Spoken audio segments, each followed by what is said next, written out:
بسم اللہ الرحمن الرحیم۔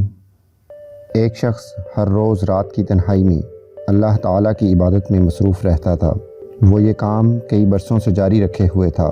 ایک دن شیطان نے اس کے دل میں یہ خوف ڈالا کہ تو ہر وقت اللہ کی عبادت میں مصروف رہتا ہے، تجھے اس کام کو کرتے ہوئے ایک مدت گزر گئی، لیکن کیا کبھی ایک بار بھی اللہ تعالیٰ کی بارگاہ سے جواب میں لبیک ہوئی ہے؟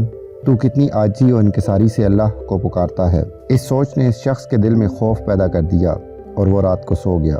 اسی خواب میں حضرت خضر رضی اللہ تعالیٰ عنہ کی زیارت ہوئی تو آپ نے اس سے پوچھا، اے اللہ کے بندے، تجھے کس چیز نے اللہ کے ذکر سے روک دیا ہے؟ وہ شخص کہنے لگا، میں تو ہر روز اللہ اللہ کیا کرتا تھا، لیکن جواب میں میرے پاس لبیک نہیں آیا، اس لیے میں اس بات سے ڈر گیا کہ شاید میں اللہ تعالیٰ کی بارگاہ میں بے وقت ہوں۔ یہ سن کر حضرت خضر رضی اللہ تعالیٰ عنہ نے فرمایا کہ اے شخص، اللہ تعالیٰ نے مجھ سے فرمایا کہ جا میرے اس بندے سے کہہ دے کہ تیرا اللہ اللہ کہنا میرے ہی کرم کی وجہ سے ہے۔ کیا میں نے تجھے اپنے کام میں نہیں لگا رکھا ہے؟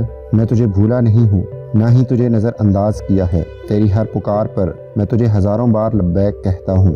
تجھے یہ سوچ اور یہ عمل میں نے ہی تو دیا ہے، اور اصل میں تجھ سے زیادہ مجھے تیرا شوق ہے۔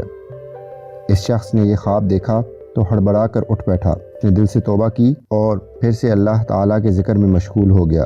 یاد رکھیے کہ ہم جب بھی کوئی اچھا کام کرنے لگتے ہیں تو شیطان ہمارے دل میں وسوسے ڈال کر ہمیں ڈرانا شروع کر دیتا ہے تاکہ ہم اس کام سے دور رہیں۔ ہمیں صرف اس بات پر غور کرنا چاہیے کہ اس نیک کام کی توفیق بھی تو ہم پر اللہ تعالیٰ کا بہت بڑا کرم ہے، اور جب تک ہمارا رب ہمارے ساتھ ہے تو کوئی بھی ہمارا کچھ نہیں بگاڑ سکتا۔